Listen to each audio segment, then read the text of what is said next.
लोग भी क्लास 8 से क्लास 9th में आ चुके हो या फिर क्लास 9th से क्लास 10th में जाने वाले हो या चले गए हो, तो ये वीडियो तुम्हारे लिए बहुत बेनिफिशियल रहने। इस वीडियो में मैं तुम लोगों को बताने वाली हूँ कि मैंने क्लास 9th में क्या ऐसी मिस्टेक्स करी जिस वजह से मेरी कम परसेंटेज आने की प्रोबेबिलिटी बढ़ गई है। और मैं नहीं चाहती कि तुम लोग ये मिस्टेक दोबारा से क्लास 9th में जो स्टूडेंट्स आए हैं वो करें, या फिर तुम लोग यही मिस्टेक क्लास 10th में रिपीट करो। बिकॉज कॉमनली बहुत सारे स्टूडेंट्स ऐसे ही होते हैं जो इनको ये वाली प्रॉब्लम्स, मतलब these are the commonly mistakes जो हर स्टूडेंट करता ही है। So hello everyone, welcome back to study aura. Hi, this is Khushi with you again. तो चलो देखते हैं कि ऐसी क्या मिस्टेक्स थी जो मैंने क्लास 9th में करी और उनको इम्प्रूव करने के लिए क्या क्या पॉइंट्स है, क्या क्या चीज़ें हम कर सकते हैं, वो भी देखते हैं। आ गई हूँ तुम्हारे सामने कुछ मिस्टेक्स लेके और उन्हीं के सॉल्यूशन लेके। मैं तुम लोगों को ये सारी चीज़ें इसलिए बता रही हूँ ताकि तुम लोग मेरे फ्रेंड हो, और मैं नहीं चाहती कि मेरे फ्रेंड्स दोबारा से वो मिस्टेक करी जिस वजह से उनकी परसेंटेज लो हो। तो चलो देखते हैं क्या क्या मिस्टेक्स हैं और क्या उनके इम्प्रूव करने के लिए चीज़ें हैं। पहले मोस्ट कॉमनली मिस्टेक जो मोस्टली हर स्टूडेंट करता ही है, नॉट रिवाइजिंग डेली। ये गलती, ये मेन ऐसी गलती है जो मैंने क्लास 9th में बहुत ज़्यादा करी है, जिस वजह से मिड टर्म में भी मेरे मार्क्स जो थे वो बहुत कम स्कोर हुए। मैं क्या करती थी, चैप्टर्स को रीड आउट तो कर लेती थी लेकिन उसे रिवाइज नहीं करती थी। बस ये सोचती थी कि हाँ चैप्टर समझ आ गया तो सारे काम हो गए, लेकिन नहीं, ये इसका सॉल्यूशन नहीं था। रिवाइज करना उतना ही ज़रूरी है जितना सिलेबस कंप्लीट करना है।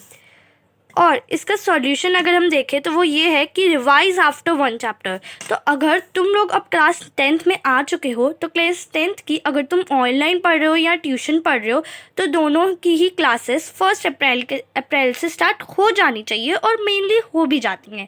तो तुम लोग उस टाइम पे तुम्हारा न्यू सेशन होगा, तो प्लीज़ ये मिस्टेक ना शुरू से ही मत करना।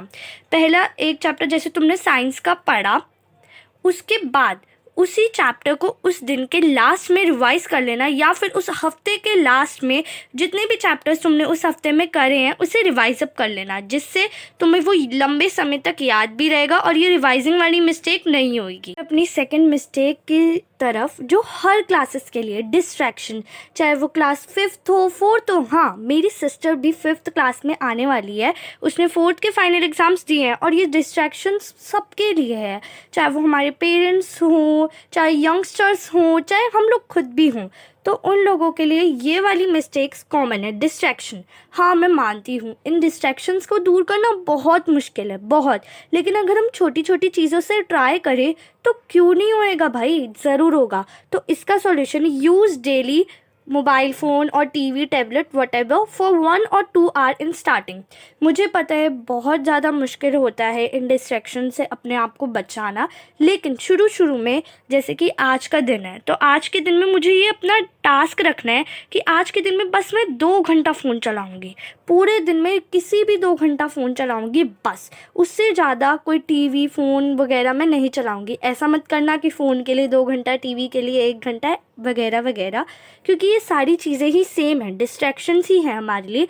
तो कोई भी एक चीज़ इनमें से डिसाइड कर लेना जो सबसे इम्पॉर्टेंट लगती हो तुम्हें और जिससे तुम ज़्यादा अट्रैक्ट होते हो, और उसी दिन के लिए उसको 1 आवर 2 आवर, स्टार्टिंग में 1 आवर 2 आवर से यूज़ करना। मैं ये नहीं कह रही कि तुरंत ही, कुछ होते होंगे वो लोग 3 आवर्स भी रख सकते हैं, क्योंकि तुरंत ही ये चीज़ें हटाई नहीं जा सकती, मैं समझ सकती हूँ कि कंट्रोल करना बहुत मुश्किल होता है, लेकिन हम चाहें तो क्या नहीं हो सकता। तो अब बढ़ते हैं अपनी थर्ड मिस्टेक की तरफ, जो है not practicing daily. Not practicing daily का अगर हम सॉल्यूशन देखें तो वो है टेस्ट इन एवरी 7 days और इन अ मंथ। अगर हम बात करें नॉट प्रैक्टिसिंग डेली की, ये भी एक one of the common facts है, one of the common mistakes कह लो, जो हर स्टूडेंट करता ही है। हम लोग चैप्टर पढ़ लेते हैं, चलो एक बार को रिवाइज भी कर लेते हैं और डिस्ट्रैक्शंस भी थोड़ी बहुत कम कर लेते हैं, लेकिन हम उस चीज़ को टेस्ट नहीं करते, उस चीज़ की प्रैक्टिस नहीं करते। एंड स्पेशली अगर आप 9th 8th 9th और 10th क्लासेस में हो, तो इन 3 क्लासेस में तो मेनली आपको हिंदी और इंग्लिश में, साइंस में, एसएसटी में, इन सब्जेक्ट्स में राइटिंग प्रैक्टिस करना बहुत ज़रूरी है, क्योंकि देखो, हमें चैप्टर भी समझ आ जाते हैं, समरी समझ आ जाती है, क्वेश्चन आंसर्स भी समझ आ जाते हैं, लेकिन जब तक हम उन्हें लिख के नहीं देखेंगे तो हमें आएगा कैसे। अब जैसे फॉर एग्जांपल अगर मैं अपनी बात बताऊं तो मुझे इंग्लिश बनानी आती है, और मोस्ट कॉमनली बहुत सारे स्टूडेंट्स ऐसे होंगे इस टाइम पे जिन्हें इंग्लिश आती होगी, तो वो सोचते होंगे क्या ही करना है, बस पढ़ लो। लेकिन इतने से काम नहीं, राइटिंग प्रैक्टिस करनी भी बहुत ज़रूरी है, क्योंकि जिस टाइम हम एग्ज़ाम्स में लिखने लगते हैं उस टाइम हमें कुछ याद ही नहीं होता। मैं अपने एक्सपीरियंस से बता रही हूँ, सच में तुम्हें अपना दोस्त समझ के, कि मेरे साथ ऐसा एग्ज़ाम्स में हुआ था, मिड टर्म के एग्ज़ाम में मेरे साथ ऐसा हुआ था। मुझे सब कुछ कॉन्सेप्ट सब कुछ क्लियर था, समरी क्लियर थी, लेकिन मेरे को उस टाइम समझ ही नहीं आ रहा था कि मैं क्या वर्ड्स यूज़ करके लिखूं। और इंग्लिश में तो सबसे बड़ी बात होती है वोकैबुलरीज। तो अगर तुम्हें वोकैबुलरीज के ऊपर भी वीडियो चाहिए तो मुझे कमेंट बॉक्स में बताना कि how to increase our vocabularies. तो इसके जो हमने सॉल्यूशन पढ़ा था, टेस्ट इन 7 days और 1 month, तुम लोग क्या कर सकते हो कि हर एक हफ्ते में अपना कोई जितना भी तुमने हफ्ते में, चाहे एसएसटी पढ़ी हो, साइंस पढ़ी हो, हिंदी, इंग्लिश, वटेवर जो भी चीज़ें तुमने पढ़ी हो, उस चीज़ का एक बार छोटू सा टेस्ट बना लेना। भले ही हर सब्जेक्ट के टेस्ट में मुश्किल से 5-5 क्वेश्चन डालना, लेकिन प्लीज़ अपने आप को टेस्ट ज़रूर करना। उससे तुम्हें पता चल जाएगा कि तुम मेनली गलतियाँ कर किन कॉन्सेप्ट्स में रहे हो। और मेरे अगर एक और राय दूँ तुम्हें दोस्त समझकर, तो जो तुम्हारी कॉन्सेप्ट्स में गलती हो रही होगी ना सबसे ज़्यादा, वो कॉन्सेप्ट्स एक सेपरेट नोटबुक में लिख लेना। इससे पता है क्या होगा कि एट द एंड जब तुम दोबारा पूरा सिलेबस रिवाइज करने बैठोगे तो उन कॉन्सेप्ट्स पे ज़्यादा ध्यान दोगे, क्योंकि उनमें तुम्हें ज़्यादा परेशानी आ रही थी। तो अब बात करते हैं अपनी लास्ट मिस्टेक्स की बारे में, not making proper time table. ये मिस्टेक हम सबके साथ तो बचपन से होती आ रही है।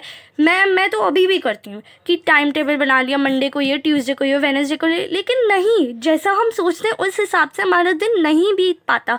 हम सोचते 1 बजे ही खाना खा लेंगे, या फिर सुबह 7 बजे उठ जाएंगे, 6 बजे उठ जाएंगे, नहीं उठा जाएगा। हमारी बॉडी को पता है। अब देखो, 2-3 दिन से मेरी छुट्टियां पड़ी हुई है, एज़ यूजुअल सबकी ही पड़ी हुई होंगी एग्ज़ाम के बाद वाली। मैं सोचती हूँ रोज़ 5 बजे उठ जाऊँगी, 4 बजे उठ जाऊँगी, एक्सरसाइज करूँगी, लेकिन नहीं, मैं नहीं कर सकती, क्योंकि मेरी बॉडी को उस चीज़ की हैबिचुअल ही नहीं। ही सेम चीज़ हमारे साथ स्टडी में भी होती है। हम सोचते हैं 1 बजे ये कर लेंगे, लेकिन जब तक हमारी बॉडी को हैबिचुअल नहीं होएगी उस चीज़ की, हम कैसे कर पाएंगे। तो इसका सॉल्यूशन देखते हैं हम।